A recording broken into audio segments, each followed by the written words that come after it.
phone, and we're all doing that. We're homeschooling each other.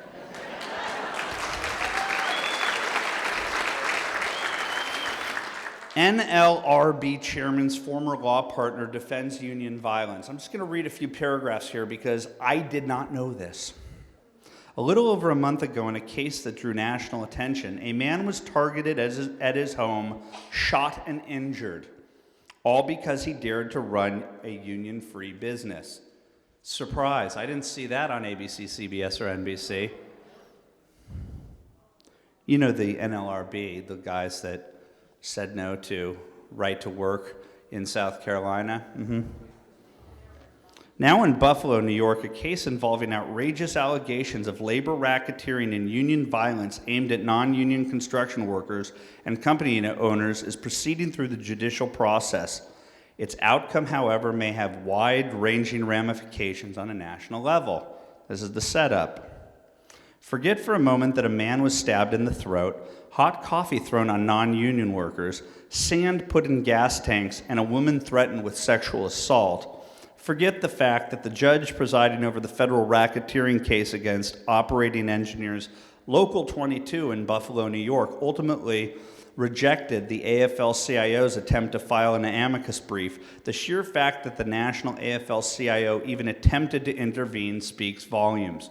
Quote, "We're not condoning the allegations or arguing that union officials are completely immune from prosecution," said Jonathan Newman, a lawyer for the AFL-CIO.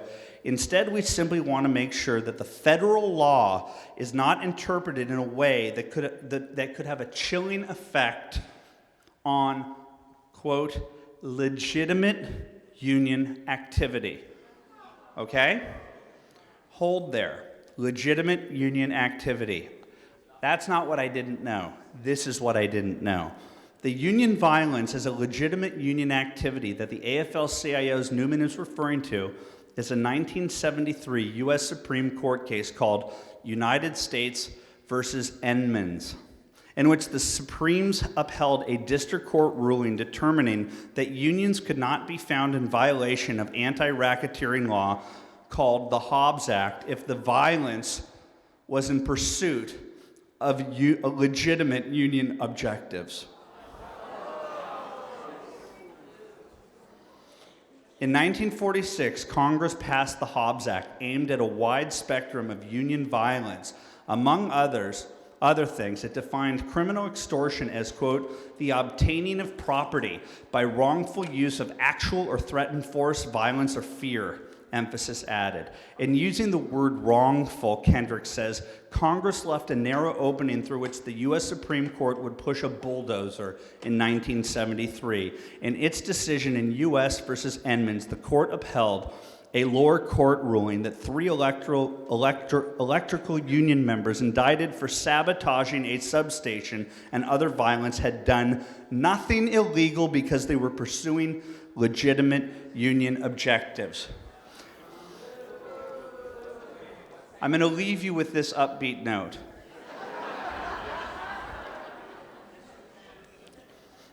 The media is playing games with us. They're talking about, is Obama going to triangulate? Is he going to call Dick Morrison and start to change things around? Okay, after he got defeated, Scott Brown, did he change in 2009? In 2010, did he change? That's 2 years of trying to defeat the Tea Party through these type of tactics, intimidation. Did he change? Did he triangulate?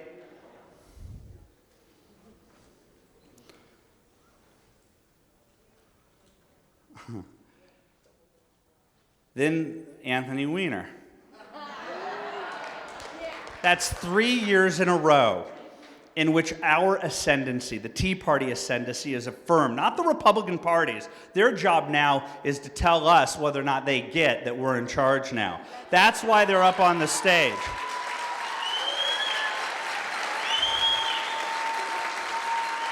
Those are 3 Tea Party victories. Those are 3 Tea Party victories. The Republican Party, there's not a member of the Republican Party who can come up and say they brought you those victories. They did not bring you Scott Brown. They did not bring you the Tea Party election of 2010. And I can personally vouch for this. They did not bring you the Anthony Weiner victory.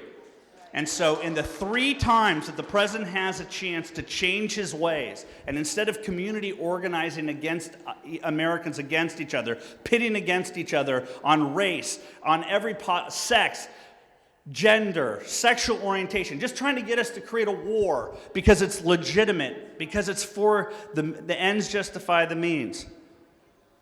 After the Anthony Weiner thing, what do we have? We have a thing called Labor Day.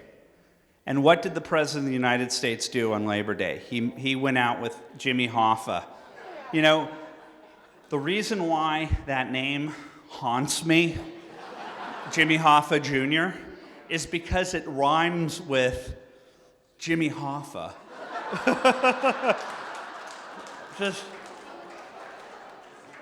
And he goes out there and he basically declares war. The war language that if we use, we're put in the Anderson Cooper penalty box. And Jeanine Garofalo and Donna Shalala, she's not Donna Shalala, she's, no, not Rachel Maddow. I know, don't go there. Let's not play name like Homeland Security. Napolitano, you get it. Short hair, what are women with short hair?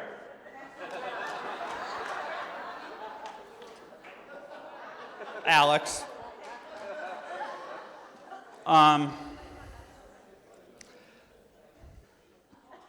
Where was I? I always have one ADD. Oh, they go up there on Labor Day.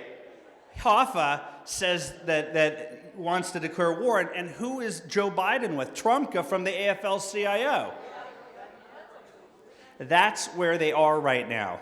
This is an all-or-nothing presidency based upon the premise of very smart men who just happen to be evil, who understand that there's a bulldozer that they can walk through, and that is that they can even look to a Supreme Court ruling that says it's okay to sabotage businesses. It's okay to throw eggs at moving vehicles. We're going to look the other way. Between the Supreme Court, between Eric Holder, between the mainstream media, it's a see no evil, hear no evil mentality. Yet we continue to win. We continue to show up. And so I beg you to join the new media revolution. Show me your cameras just to show that you're part of it. Raise your hand if you're a part of the new media revolution and you're my eyes and ears out there. And I want you to do me a favor here, because I don't like to travel with a posse of Republicans and people who are poll testing to figure out what the proper language is in order to win your vote. I travel with Anita and Brandon because they're putting their butts on the line to save this country. And I want you to help them. I want you to help them. Do you not hear their plea? They need your help. And what we need to do is, as they've tried to defeat us, they've tried to defeat us. But are they going to break our spirits? Are they going to make us bitter? We're going to be cheery. We're going to be happy warriors. And we're going to win. And the way that we're going to do it is exactly what Brandon Darby said. I want you to join his group. I want you, if you don't join his group, to do what he's saying in spirit. I want you to reach out to black churches, Hispanic churches. I want you to reach out to young people, because that's what the media is trying to tell them, is that our values, our middle-class American values, where anybody can come to America and become anything that they want, marry anyone they want, have sick, vicious, post-bar sex with whomever they want, okay? I don't know. I don't know why I said that one. But I do believe it. It is America. You can do whatever the hell you want. They want to tell young kids through the media that you're the bad guys, and they've done nothing to help the people that they claim to help.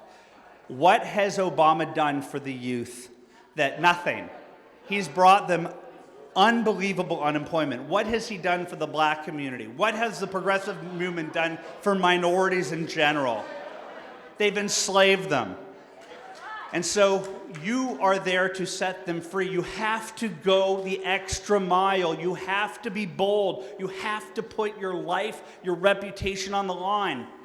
Because we are on the precipice of losing our country if we don't take these bold steps. Thank you very much.